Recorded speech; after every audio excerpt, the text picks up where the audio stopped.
Xiaomi. Chinese smartphone maker Xiaomi. The Xiaomi.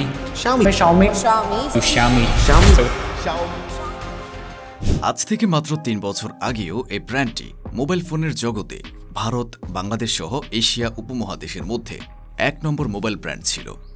Xiaomi জনপ্রিয় ছিল বিশেষ করে তাদের কম বাজেটের মধ্যে হাই কোয়ালিটি ফোনের জন্য।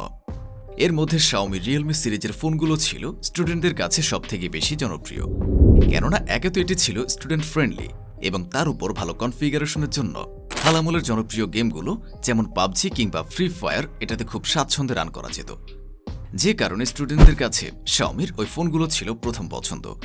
আর এ কারণে কোম্পানি শুরুর মাত্র 6 বছরের মাথায় Xiaomi হয়ে যায় এশিয়ার 1 নম্বর মোবাইল ব্র্যান্ড। কিন্তু এই 2 থেকে 3 বছরের মাথায় কি এমন হয় Xiaomiর সাথে যে এক সময়কার লিডিং ব্র্যান্ড শুধুমাত্র 2022 সালে লস করেছে তার মোট ইনকামের প্রায় $3 বিলিয়ন। আজকের ভিডিওতে আমরা জানব এক সময়কার জনপ্রিয় Xiaomi ব্র্যান্ডের উত্থান আর ঠিক কি কি কারণে Xiaomiর পতন হয়েছিল। তাহলে চলুন ভিডিও শুরু করা যাক। Xiaomiর শুরুটা হয় আজ থেকে 1 যুগ আগে 2010 সালে লি জুনের হাত ধরে। লি জুন তার আরও 7 জন বন্ধুকে সাথে নিয়ে 2010 সালের 6 এপ্রিল একটা সফটওয়্যার ফার্ম দিয়ে বসে, যারা ওই বছরই ইউআই হিসেবে MIUI লঞ্চ করে। তার এই সফটওয়্যারটি এতটাই ভালো ছিল যে মাত্র কয়েক বছরের মধ্যে প্রায় 10 লক্ষের বেশি বার এটা ডাউনলোড করা হয়। কিন্তু লি জুন এটা নিয়ে খুশি ছিলেন না। লিজু লক্ষ্য করে চীনের বাজারে কোনো বাজেট ফ্রেন্ডলি মোবাইল ফোন নেই। মার্কেটে থাকা বেশিরভাগ মোবাইল ফোনই হয় অনেক বেশি প্রাইজের, না হয় এমন সব বস্তা পচা ফোন যেগুলো দিয়ে ডে টু ডে কাজগুলো ঠিকমতো করা যায় না।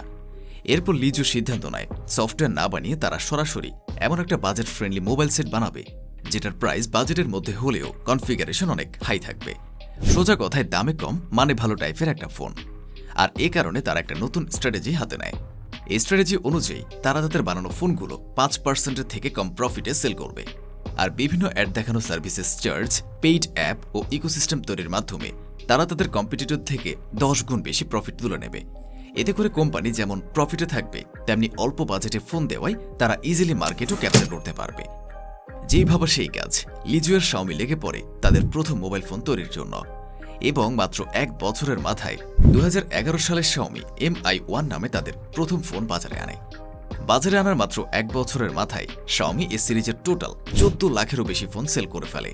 ঠিক তার পরের বছর Xiaomi বাজারে আনে তাদের সেকেন্ড ফোন Mi 2, আর সবাইকে অবাক করে দিয়ে Xiaomi মাত্র 2 মাসের মাথায় 10 লাখেরও বেশি ফোন সেল করে ফেলে। এত অল্প সময়ের মধ্যে Xiaomiর এই জনপ্রিয়তার কারণ ছিল যে বাজারে থাকা অন্য যে কোনো কোম্পানির থেকে তারা সব থেকে কম দামে সব থেকে হাই কোয়ালিটির ফোন দিচ্ছিল। এর ফলে মাত্র 3 বছরের মাথায় 2014 সালে Xiaomi, স্যামসাং, নোকিয়া আর সনিকে কাটিয়ে দিয়ে চীনের মোবাইল মার্কেটকে ডমিনেট করা শুরু করে।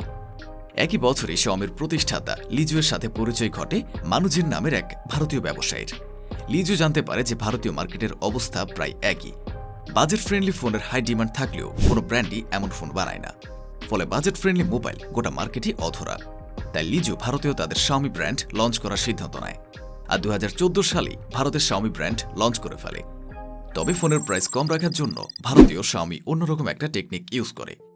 সাধারণত রিটেল শপে মোবাইল ফোন সেল করতে গেলে ব্র্যান্ডগুলোকে এক্সট্রা অনেকগুলো কস্ট হ্যান্ডেল করতে হয়, যার ফলে এক্সট্রা দাম এসে অ্যাড হয় মোবাইল ফোনের প্রাইসের সাথে। তাই Xiaomi সিদ্ধান্ত নেয় শুধুমাত্র অনলাইনে Xiaomi এর ফোনগুলো সেল করার। এতে করে এক্সট্রা কস্ট থেকে তারা যেমন বেঁচে যাবে তেমনি ফোনের প্রাইসও হাতের নাগালের মধ্যে থাকবে। ফলে অনলাইন থেকে Xiaomi তাদের ফোনগুলো ভারতে সেল করা শুরু করে। Xiaomi যে সময় ভারতের বাজারে আসে সে সময় ভারতের মোবাইল মার্কেটকে ডমিনেট করছিল স্যামসাং, নোকিয়া আর সনির মতো মোবাইল ব্র্যান্ডগুলো। কিন্তু 2017 সাল আসতে আসতেই Xiaomi স্যামসাংকে কাটিয়ে হয়ে যায় ভারতের 1 নম্বর মোবাইল ব্র্যান্ড। সে সময় যেখানে স্যামসাংয়ের দখলে ছিল গোটা মার্কেটের 15%, সেখানে মাত্র 3 বছরে Xiaomiর দখলে চলে আসে 17% মার্কেট। এর পেছনে বড় কারণ ছিল Xiaomiর বাজেট ফ্রেন্ডলি হওয়াটা, কেননা সে সময় কিশোর আর তরুণ সমাজের কাছে পাবজি, ফ্রি ফায়ার এই মোবাইল গেমগুলো বেশ জনপ্রিয় হচ্ছিল। আবার অন্যদিকে তাদের বাজেট এত বেশি ছিল না যে তারা দামি কোনো মোবাইল কিনতে পারে, ফলে তারা ঝুঁকছিল Xiaomiর দিকে, কেননা Xiaomi মাত্র 15,000ই এমন ফোন দিচ্ছিল যেগুলোতে এই গেমগুলো ইজিলি রান করা যেত। ফলে Xiaomiর মোবাইলের চাহিদাও দিন দিন বাড়তে থাকে। অবস্থা এমন এসে পৌঁছায় যে রিটেল শপগুলো অনলাইন থেকে Xiaomi ফোন কিনে নিজেদের শপগুলোতে বিক্রি করত। এটা দেখে Xiaomiও ভারতে তাদের শোরুম খোলার সিদ্ধান্ত নেন। কিন্তু এই কাজটা করে Xiaomi একটু স্টাইল করে। তারা একই দিনে একই সময়ে ভারতের বিভিন্ন জায়গায় টোটাল 500টি আউটলেট খুলে বসে, আর এর মাধ্যমে শাওমি একটা গিনেস ওয়ার্ল্ড রেকর্ড করে নেয়, সাথে ফ্রিতে মার্কেটিংও হয়ে যায়। এই মূলত 2019 সাল অবধি শাওমির গোল্ডেন টাইম বলা চলে, কেননা এরপর থেকে শুরু হয় শাওমির ডাউনফল। শাওমির প্রথম ডাউনফল আসে তাদের বাজেট ফ্রেন্ডলি ফোনগুলোর উপর। শাওমির একটা বড় অ্যামাউন্ট প্রফিট আসতো কিন্তু এই বাজেট ফ্রেন্ডলি ফোনগুলো থেকে, বিশেষ করে যেগুলোর প্রাইস ছিল 15,000-এর মধ্যে। কিন্তু ধীরে ধীরে এই ফোনগুলোর সেল কমতে শুরু করে, কেননা ততদিনে মানুষ ফোনকে একটা লাক্সারিয়াস প্রোডাক্ট হিসাবে দেখা শুরু করে। মানুষ কম দামে ভালো ফোন না কিনে বরং আরও টাকা জমিয়ে দামি ব্র্যান্ডের ফোনগুলো কেনা শুরু করে, শুধুমাত্র শো অফ করার জন্য। এছাড়াও ওই সময়টাতে ইএমআই দিয়ে ফোন কেনার সুযোগও চালু হয়, ফলে বেশিরভাগ মানুষই ইএমআই চুক্তিতে অ্যাপেল কিংবা স্যামসাংয়ের ফোনগুলো কেনা শুরু করে। ফলে এক ধাক্কাতেই শাওমি ভারতের 1 নম্বর মোবাইল ব্র্যান্ড থেকে চলে আসে নাম্বার 3-এ। আগেই বলে রেখেছি, শাওমির অন্যতম প্রধান মার্কেট ছিল এই ভারত। আর ঠিক করোনার পর থেকে যখন ভারতে বয়কট চায়না মুভমেন্ট শুরু হয়, শাওমি তখন আরও বেশি ক্ষতির সম্মুখীন হয়। কিন্তু শাওমির এই ডাউনফল এখানেই শেষ হয়নি। ব্যবহারকারীদের তথ্য পাচারের দায়ে ভারত সরকার থেকে 2021 সালে শাওমিকে প্রায় 55 মিলিয়নের বিরাট এক জরিমানা করা হয়, যার ফলে শাওমি বাধ্য হয় ভারত থেকে তাদের বাজার কমিয়ে আনতে। কিন্তু শাওমির শেষ ধাক্কাটা খাওয়া কিন্তু তখনও বাকি ছিল। 2022 সালে ট্যাক্স ফ্রডের দায়ে শাওমির 5,505 কোটির ট্রানজ্যাকশন আটকে দেওয়া হয়। এসবের মধ্যে আবার নিজেদের মধ্যে কনফ্লিক্টের কারণে মানুষজন সহ শাওমির আরও অনেক বড় বড় কর্মকর্তা শাওমি ছেড়ে চলে যায়। এর ফলে শাওমি অনেকগুলো ভুল সিদ্ধান্ত নেয়, যেমন কাছাকাছি প্রাইজের মধ্যে শাওমি অনেকগুলো ফোন লঞ্চ করে, যার ফলে শাওমির নিজেদের কাস্টমারই কনফিউজড হয়ে যেত যে আসলে কোন ফোনটা তারা পারচেস করবে। এছাড়াও শাওমির ইউজাররা বিভিন্ন রকম ঝামেলা ফেস করতে থাকে, যেমন ঠিকমতো আপডেট না আসা, বাগ প্রবলেম, স্টোরেজ প্রবলেম।